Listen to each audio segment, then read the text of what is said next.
ನಮಸ್ಕಾರ 24x7 ಕರ್ನಾಟಕ.comಗೆ ಸ್ವಾಗತ ಸುಸ್ವಾಗತ. ನನ್ನ ಹೆಸರು ಚಂದ್ರಕಾಂತ್.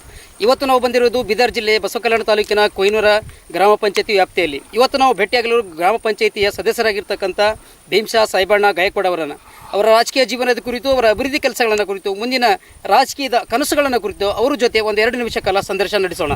ನಮಸ್ಕಾರ ಸರ್. ನಮಸ್ಕಾರ. ತಮ್ಮ ಹೆಸರು ಸರ್? ನನ್ನ ಹೆಸರು ಭೀಮಶಾ ಸಾಯಿಬಣ್ಣ ಗಾಯಕ್ವಾಡ್, ಕೊಯ್ನೂರವಾಡಿ. ನಾನು ಗ್ರಾಮ ಪಂಚಾಯತ್ ಸದಸ್ಯ ಸರ್. ನಾನು ಸರ್ ಯಾವ ಗ್ರಾಮ ಪಂಚಾಯತಿಯಿಂದ ಆಯ್ಕೆಯಾಗಿದ್ದು ಸರ್ ತಾವು? ಸರ್ ನಾನು ಕೊಯ್ನೂರು ಗ್ರಾಮ ಪಂಚಾಯತಿಂದ. ಕೊಯ್ನೂರ ಗ್ರಾಮ ಪಂಚಾಯತಿಯಿಂದ ಒಂದು ಆಯ್ಕೆಯಾಗಿದ್ದು ಸರ್. ಸರ್ 2010 ಚುನಾವಣೆಯಲ್ಲಿ ಒಟ್ಟು ಸರ್ ನಿಮಗೆ ಮತಗಳು ಎಷ್ಟು ಬಿದ್ದಿತ್ತು ಸರ್? ನಾನು ಅಪೋಸ್ ಅಂತಂದರೆ ನನ್ನ ಅವಿರೋಧವಾಗಿ ಆಯ್ಕೆಯಾಗಿದ್ದೀನಿ ಸರ್. ಸರ್ ರಾಜಕೀಯದ ಅನುಭವ ಹೇಗೆ ಅನಿಸ್ತಾ ಇದೆ ಸರ್ ತಮಗೆ?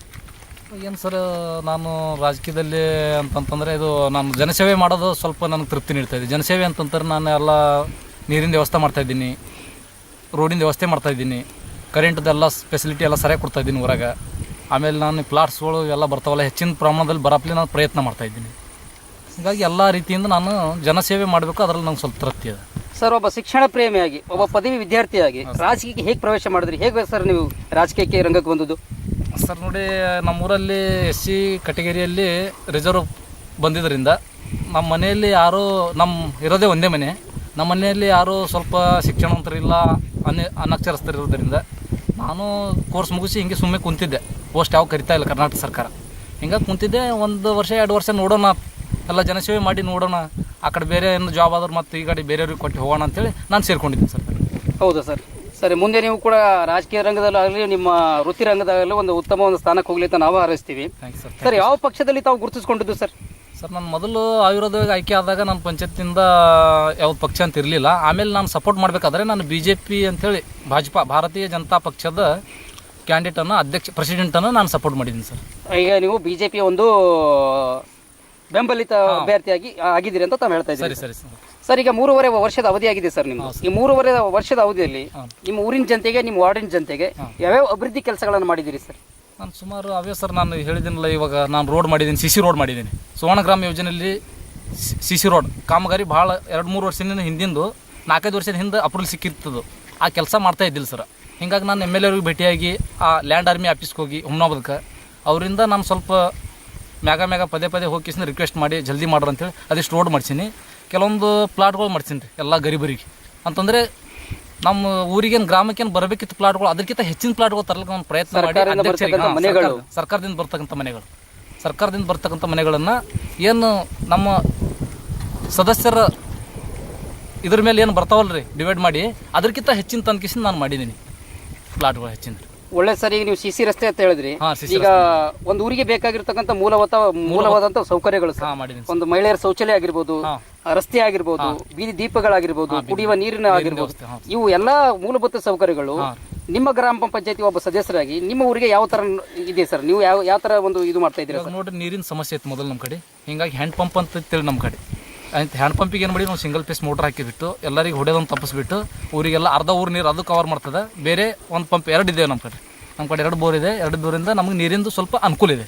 ನೀರಿಂದ ಯಾವುದೇ ತೊಂದರೆ ಇಲ್ಲ, ಅನುಕೂಲ ಇದೆ ಅಂತ ಹೇಳ್ತಾರೆ ಸರ್. ಒಬ್ಬ ಗ್ರಾಮ ಪಂಚಾಯತಿ ಸದಸ್ಯರಾಗಿ ಈ ಗ್ರಾಮ ಪಂಚಾಯತಿ ವ್ಯಾಪ್ತಿಯಲ್ಲಿ ಒಬ್ಬ ಗ್ರಾಮ ಪಂಚಾಯತಿ ಅಭಿವೃದ್ಧಿ ಅಧಿಕಾರಿಗಳಂತ ಬರ್ತಾರೆ ಸರ್. ಅವ್ರಿಗಿಂತ ಮೇಲಿನ ಅಧಿಕಾರಿಗಳು ಇರ್ತಾರೆ.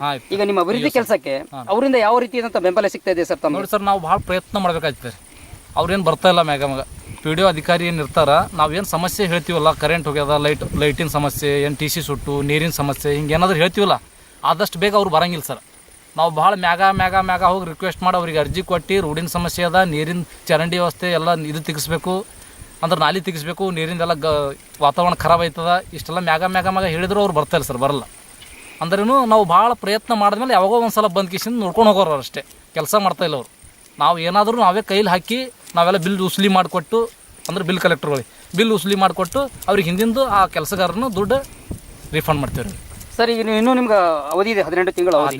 18 ತಿಂಗಳ ಅವಧಿಯಲ್ಲಿ ನಿಮ್ಮ ಊರಿನ ಜನತೆಗೆ ಇನ್ನೂ ಯಾವ್ಯಾವ ಅನುಕೂಲಗಳಿಲ್ಲ, ಯಾವ್ಯಾವ ಸಮಸ್ಯೆಗಳಿವೆ, ಯಾವ್ಯಾವ ನೀವು ಅಭಿವೃದ್ಧಿ ಕೆಲಸಗಳು ಮಾಡಬೇಕಂತ ತಮ್ಮಲ್ಲಿದೆ ಸರ್? ನೋಡಿ ಸರ್, ನಮ್ಮ ಊರಲ್ಲಿ ಭಾಳ ಗರೀಬರು ಅದಾರ ರೀ. ಭಾಳ ಅಂದ್ರೆ ಭಾಳ ಗರೀಬರು ಅದಾರ. ಎಲ್ಲ ಅಂತಂದರೆ ಕರ್ನಾಟಕ ಸರ್ಕಾರದಿಂದ ಬರ್ತಕ್ಕಂಥ ಮನೆಗಳನ್ನು ಹೆಚ್ಚಿನ ಪ್ರಮಾಣದಲ್ಲಿ ಮನೆಗಳು ಮಾಡ್ಬೇಕಂತ ನಾನು ಆಸೆ ಅವ್ರಿಗೆ. ಮನೆಗಳು ಇರ್ಲಕ್ಕ ಅನುಕೂಲ ಅದಾರ ಸ್ವಲ್ಪ ಅವ್ರಿಗೆ. ಜರ ಇದು ಆಯ್ತು, ಹೊಲ ಇಲ್ಲ ಅಂತಂದ್ರೆ ಮನೇರೇ ಇರ್ಬೇಕು, ಎಲ್ಲರೂ ಕೂಲಿ ನಾಲಿ ಮಾಡ್ಕೊ ಬದುಕ್ತಾರೆ ಅವ್ರು. ಮನೆ ಬೇಕು ಮೇನ್. ಜೀವನದಲ್ಲಿ ಒಂದು ಮನುಷ್ಯ ಹುಟ್ಟಿದ ಮೇಲೆ ಮನೆ ಇರ್ಲಾಕ ಮನೆ ವ್ಯವಸ್ಥೆ ಇತ್ತಂದ್ರೆ ಎಲ್ಲರೇ ಕೂಲಿ ನಾಲಿ ಮಾಡ್ತಾರೆ, ಬೇರೆ ಕಡೆ ಹೋಗ್ತಾರೆ. ಇಲ್ಲ ಅಂತಂದ್ರೆ ಬೇರೆ ಕಡೆ ಹೋಗ್ತಾರೆ, ಬೇರೆ ಕಡೆ ಅಂದ್ರೆ ಇಲ್ಲೇ ಹೋಗ್ತಾರೆ. ಸ್ವಲ್ಪ ಭಾಳ ಬಡವರು ಅದಾರ, ಅವ್ರಿಗೆ ಮನಿ ನಮ್ದಿಂದ ಏನು ಸಹಾಯ ಆಗ್ತದೆ ನೋಡ್ರಿ. ಮನಿ ಆಗ್ತದೆ, ಹೊಲ ಅಂತೂ ಇಸ್ಕೊಡಕ್ಕಾಗಲ್ಲ ನಮ್ಗೆ. ಹೌದು ಸರ್. ಮನಿ ಅಂತೂ ನಮ್ಮ ಸರ್ಕಾರದಿಂದ ಬರ್ತಾವ, 1-2 ಬರ್ತಾವೆ ಕ್ಯಾಂಡಿಡೇಟ್ ವೈಸ್. ಅದಕ್ಕೆ ನಾವು ಹೆಚ್ಚಿನ ತರ್ಲಕ್ಕೆ ಪ್ರಯತ್ನ ಮಾಡ್ತೀನಿ. ಅದು ನಾನು ಇದು ಸರ್. ಒಬ್ಬ ಗ್ರಾಮ ಪಂಚಾಯತಿ ಸದಸ್ಯರಾಗಿ ನೀವು ಗ್ರಾಮ ಪಂಚಾಯತ್ ಸದಸ್ಯರು, ಹಾಂ, ಈಗ ಹೆಚ್ಚಾಗಿ ಜನರು ನಿಮ್ಮ ಹತ್ರನೇ ಬರ್ಬೋದು. ಕುಂದುಕೊರತೆ ಯಾವ್ದು ಸಮಸ್ಯೆ ಇದ್ರೆ ನಿಮ್ಮ ಹತ್ರನೇ ಬರ್ತಾರೆ. ಜನರ ಕುಂದುಕೊರತೆ ಅಂತ ಬಂದಾಗ ಯಾವ ರೀತಿಯಂತ ಪರಿಹಾರ ಕೊಟ್ಟು ಯಾವ ರೀತಿಯಾದಂಥ ಒಂದು ಕ್ರಮ ಕೈಗೊಳ್ತೀರಿ ಸರ್ ತಾವು? ನಾನು ಏನಿದ್ದೀನಿ ಬರ್ತಾರೆ, ಎಲ್ಲ ಸಮಸ್ಯೆಗಳು ಹೇಳ್ತಾರೆ. ನಮ್ಮ ಹೊಲದಾಗ ಈ ಕೆಲಸ ಇಡೋಪ್ಪ, ಆ ಕೆಲಸ ಇಡು. ಉದ್ಯೋಗ ಖಾತ್ರಿ ಯೋಜನೆಯಲ್ಲಿ ಸುಮಾರು ಕೆಲಸಗಳನ್ನ ನಾನು ಇಟ್ಟಿದ್ದೀನಿ. ಚೆಕ್ ಡ್ಯಾಮ್ ಕಟ್ಲಕ್ಕೆ ಹೇಳಿದ್ದೀನಿ, ನಮ್ಮ ಜನ ಕಟ್ಟಿದಾವ. ಪಿಟ್ಟಿಂಗ್ ಆ್ಯಂಡ್ ಪ್ಲಾಂಟಿಂಗ್ ಕೆಲಸ ಮಾಡಿದಾವ. ಕೆಲವೊಂದು ಜನದ ಹೊಲದಾಗ ಏನಪ್ಪ ಅಂದ್ರೆ ಇದು ನಮ್ಮದು ಬೋರ್ ಸುತ್ತ ರಿಚಾರ್ಜ್ ಫಿಟ್ ಮಾಡೀವಿ ಗೌರ್ಮೆಂಟ್ ವರ್ಕ. ಜನ ಬಂದಾಗ ಏನಪ್ಪ ಅಂತಂದ್ರೆ ಬಿಲ್ಡಿಂಗ್ ವರ್ಕು, ಬಿಲ್ಡಿಂಗ್ ನೀರು ಸ್ವಲ್ಪ ನೀರಿನಿಂದ ಹೊಲ ಹಾಳಾಗ್ತಾವ ಅಂದ್ರೆ ಬಿಲ್ಡಿಂಗ್ ವರ್ಕ್ಗಳು ಹಾಕಲಿಕ್ಕೆ ಹಚ್ಚೀನಿ. ಅಂದ್ರೆ ಕೆಲವೊಂದು ಹೊಲಗಳು ಗುಡ್ಡ ಇದ್ದಂಥ ಹೊಲಗಳು ಲೆವೆಲಿಂಗ್ ಅಂತಕ್ಕಂಥದ್ದು ಇಟ್ಟಿದ್ದೀನಿ. ಸುಮಾರು ಜನಕ್ಕೆ ಏನಪ್ಪ ನೀರಿಂದ ಸ್ವಲ್ಪ ಅಂತರ್ಜಲ ಹೆಚ್ಚಿಗೆ ಆಗಲಿ ಅಂತೇಳಿ ಕೃಷಿ ಗುಂಡಗಳನ್ನು ಹುಡ್ಲಿಕ್ಕೆ ಹಚ್ಚಿದ್ದೀನಿ. ಅಂದ್ರೆ ನಮ್ಮ ಇದ್ರಾಗ ನಾ ಇಡ್ಸೀನಿ ರೀ. ಅವು ಕೆಲಸಗಳೆಲ್ಲ ಮಾಡಿದಾರೆ. ಸರ್ಕಾರದ ಯೋಜನೆ ಬಂದು ಏನು ಬರ್ತಾವೋ ಸಮರ್ಥವಾಗಿ ಒಂದು ನಿಷ್ಠೆಯಿಂದ ಪ್ರಾಮಾಣಿಕವಾಗಿ ತಾವು ಮಾಡ್ತಾ ಇದ್ದೀರಿ ಅಂತ ಹೇಳ್ತಾ ಇದ್ದೀರಿ. ಮಾಡಿದ್ದೀನಿ ಸರ್. ಒಳ್ಳೇದಾಗ್ಲಿ ಸರ್. ಅಂದ್ರೆ ಅವ್ರು ಮುಂದಿನ ಜನ ಏನು ಕೇಳ್ತಾರಲ್ಲ ನನಗೆ ಮಾಡ್ತೀನಿ ಅಂತೇಳಿ. ಕೆಲವೊಂದು ಜನ ಈಗ ಏನಿದೆ ಈಗ ಉದ್ಯೋಗ ಖಾತ್ರಿ ಯೋಜನೆ ಅಡಿಯಲ್ಲಿ ಕೂಡ ಏನಿದೆ ಅಂತಂದರೆ ಟಾರ್ಗೆಟ್ ಇಂತಿಷ್ಟೇ ದುಡ್ಡು ಬರ್ತಾಯಿದೆ ಈ ಪಂಚಾಯತ್ಗೆ. ಇಂತಿಷ್ಟೇ ದುಡ್ಡು ಅಂದ ಮೂಲಕ ಆ ದುಡ್ಡಿನಲ್ಲಿ 5 ಊರು ಹಂಚ್ಕೋಬೇಕಾಯ್ತು ದುಡ್ಡು. ಅಂದರೆ ಮೆಂಬರ್ ವೈಸ್ ನೀವು 2 ಮೆಂಬರಪ್ಪ, ಇಂತಿಷ್ಟೇ ದುಡ್ಡು. ಅವ್ರು 7 ಜನ ಮೆಂಬರ್, ಅವ್ರಿಗೆ ಇಷ್ಟು ದುಡ್ಡು. ಹಿಂಗೆ ಡಿವೈಡ್ ಆದ ಮೂಲಕ ಕೆಲವೊಂದು ಜನಕ್ಕೆ ಆ ಸೌಕರ್ಯನೂ ಸಿಗ್ತಾಯಿದೆ. ಇನ್ನು ಕೆಲವೊಂದು ಜನ ಸಿಗಲ್ಲ. ಆ ಜನನೂ ನನಗೆ ಕೇಳ್ತದೆ, ಕೆಲಸ ಬೇಕು ನಮಗೆ, ನಮ್ದು ಹೊಲದಾಗ ಭೀ ಕೆಲಸ ಮಾಡಬೇಕು ಅಂತಂದಮಗೆ ನಾವೇನಂತೀನಿ, ಮುಂದಿನ ಸಲ ಇಡ್ತೀನಿ, ನಿಮಗೂ ಮಾಡಿಸ್ತೀನಿ ಕೆಲಸ. ಈಗ ಇದ್ದವ್ರಿಗೆ ಇವ್ರಿಗೆ ಕಡಿಗೆ ಮಾಡಿ ಮುಂದಿನ ಸಲ ನಿಮಗೆ ಇಡ್ತೀನಿ ಅಂತೇಳಿ ಈ ರೀತಿ ಭರವಸೆ ಕೊಡ್ತೀನಿ ನಾನು. ಸರ್, ಇನ್ನೂ ನೀವು ಚಿಕ್ಕವರು ಹೌದು ವಯಸ್ಸಿನಲ್ಲಿ, ಇನ್ನೂ ನೀವು ರಾಜಕೀಯದಲ್ಲಿ ಮುಂದುವರಿಯುವಂಥ ಏನಾದರೂ ತಮಗೆ ಆಸೆ ಇದೆಯಾ ಸರ್? ಈಗ 18 ತಿಂಗಳು ಮುಗಿದ ಮೇಲೆ ನಾನು ನೋಡ್ರೆ ಒಳ್ಳೆ ಕೆಲಸ ಮಾಡಿದ್ದೀನಂತ ನಂಗೆ ಜನ ಏನಾದರೂ ಇದು ಮಾಡ್ತಂದ್ರೆ ಸಪೋರ್ಟ್ ಮಾಡ್ತಂದ್ರೆ ನಾನು ಏನರೇ ಮಾಡ್ತೀನಿ. ಇಲ್ಲ ಅಂದ್ರೆ ನಾವು ಬೇರೆ ಜಾಬ ನಾವೆಲ್ಲ ಓದಿದ್ದೀವಲ್ಲ, ಹೀಗಾಗಿ ಅಲ್ಲಿ ತನಕ ನಮ್ಗೆ ಏನಾರ ಜಾಬ್ ಆಯ್ತು ನಾವು ಇದು ಬಿಟ್ಬಿಟ್ಟು ನಾವು ಜಾಬಿಗೆ ಹೋಗ್ತೀವಿ. ಬೇರೆದವ್ರಿಗೆ ಯಾರಿಗೂ ಅವಕಾಶ ಕೊಡ್ತೀವಿ ನಾವು ಈ ಸ್ಥಾನ. ಒಳ್ಳೆಯದು ಸರ್. ಸರ್, ಈಗ ಒಂದು ರಾಜಕೀಯಕ್ಕೆ ನೀವು ಪ್ರವೇಶ ಮಾಡಿದ ಮೇಲೆ ಹಿತೈಷಿಗಳು ಮಾರ್ಗದರ್ಶಕರು ಬೇಕೇ ಬೇಕು ಸರ್ ರಾಜಕೀಯದಲ್ಲಿ. ಹಾಗಾದ್ರೆ ಸರ್, ನಿಮ್ಮ ರಾಜಕೀಯ ಜೀವನದಲ್ಲಿ ನಿಮ್ಮ ರಾಜಕೀಯ ಗುರುಗಳು ಅಂತ ಇರ್ತಾರೆ ಸರ್. ಅವ್ರು ಯಾರು ಸರ್ ನಿಮ್ಮ ರಾಜಕೀಯ ಗುರುಗಳು? ನಮ್ಮ ರಾಜಕೀಯ ಗುರುಗಳು ಅಂತಾರೆ ನಮ್ಮ ಸಹಪಾಠಿಗಳು ಸರ್. ನಮ್ಮ ಜೊತೆಗೆ ಇರ್ತಕ್ಕಂಥ ಮಲ್ಲಿಕಾರ್ಜುನ್ ಸರ್ ಅಂತ ಹೇಳಿರ್ತಾರೆ, ಯಲ್ಲಲಿಂಗ್ ಸರ್ ಅಂತೇಳಿ, ಶರಣಬಸಪ್ಪ ಪಾರೆ ಅಂಥೇಳಿ, ಈ ರೀತಿ ಮಂಜುನಾಥ್ ನಾಗಪ್ಪಗಳು ಅಂತೇಳಿ, ಈ ರೀತಿ ಒಂದು 4-5 ಜನ ನಮ್ಗೆ ಸಪೋರ್ಟ್ ಮಾಡಿದ್ರು ಸರ್.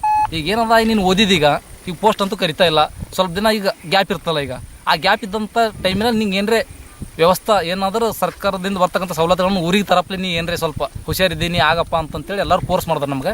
ಹಿಂಗೆ ಫೋರ್ಸ್ ಮಾಡಿದ್ದಂತ ನಾನು ನಿಂತಿದ್ದೀನಿ. ಹೌದು ಸರ್. ಹಾಂ ಸರ್, ಈಗ ಒಬ್ಬ ಗ್ರಾಮ ಪಂಚಾಯತಿ ಸದಸ್ಯರಾಗಿ ಹೌದು ಸರ್, ನಿಮ್ಮ ಉಳಿದಂಥ ಸದಸ್ಯರಿಗೆ ಏನು ಹೇಳಕ್ಕೆ ಇಷ್ಟಪಡ್ತೀರಾ ಸರ್? ಎಲ್ಲ ಸದಸ್ಯರು ಏನಪ್ಪ ಅಂತಂದ್ರೆ ಹೆಚ್ಚಿನ ಕೆಲಸ ತಂದ್ಕಿಸಿಂದು ಎಲ್ಲ ನಮ್ಮ ಗ್ರಾಮ ಪಂಚಾಯತಿಯಲ್ಲಿ ವ್ಯಾಪ್ತಿಯಲ್ಲಿ ಬರ್ತಕ್ಕಂಥ ಎಲ್ಲ ಊರುಗಳಿಗೆ ಕುಡಿಯೋ ನೀರಿನ ಸೌಲಭ್ಯ ಆಗಲಿ, ಕರೆಂಟಿನ ಸೌಲಭ್ಯ ಆಗಲಿ, ಬಡವರದ್ದು ಏನಾದರೂ ವಿಶೇಷ ಹೊಲದು ಅಥವಾ ಮನೆಯದು ಎಲ್ಲ ವಿಶೇಷ ಸರ್ಕಾರದಿಂದ ಬರ್ತಕ್ಕಂಥ ಎಲ್ಲ ಸವಲತ್ತುಗಳನ್ನು ತಂದು ಮುಟ್ಟಿಸಲಿಕ್ಕೆ ಎಲ್ಲರೂ ಪ್ರಯತ್ನ ಮಾಡಬೇಕು. ಪ್ರಾಮಾಣಿಕವಾಗಿ ಎಲ್ಲರೂ ಪ್ರಯತ್ನ ಮಾಡ್ಬೇಕಂತೇಳಿ ನಾನು ಹೇಳ್ತೀನಿ ಎಲ್ಲರೂ.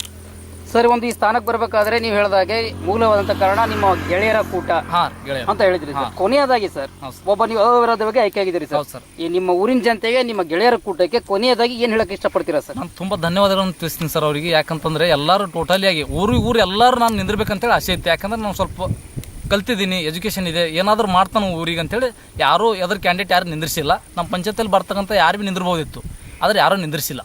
ಆದರೆ ನಮ್ಮ ಎಲ್ಲರಿಗೂ, ನನ್ನ ಊರಿಗೂ, ಎಲ್ಲರಿಗೂ, ನನ್ನ ಸಹಪಾಠಿಗಳಿಗೂ ಎಲ್ಲರಿಗೂ ನಾನು ಕೃತಜ್ಞತೆಯನ್ನು ಸಲ್ಲಿಸ್ತೀನಿ ಸರ್. ಇನ್ನೂ ನೀವು ಚಿಕ್ಕವರು, ನಿಮ್ಮ ರಾಜಕೀಯ ಭವಿಷ್ಯ ಕೂಡ ಇನ್ನೂ ಉತ್ತುಂಗಕ್ಕೇರಲಿ, ನೀವು ಕೂಡ ಒಂದು ದೊಡ್ಡ ಮಟ್ಟಕ್ಕೆ ಹೋಗಲಿ ಅಂತ ನಾವು ಹಾರೈಸ್ತೀವಿ. ಇಷ್ಟು ಜೊತೆ ನಮ್ಮ ಜೊತೆ ಸಮಯ ತಗೊಂಡು ಇಷ್ಟು ಒಂದು ಚರ್ಚೆ ಮಾಡೋದಕ್ಕೆ 24x7 ಕರ್ನಾಟಕ.com ವತಿಯಿಂದ ನಿಮಗೆ ಹಾರ್ದಿಕವಾದಂಥ ಸ್ವಾಗತ ಸರ್. ನಮಸ್ಕಾರ ಸರ್. ನಮಸ್ಕಾರ. Thank you sir. Thank you very much.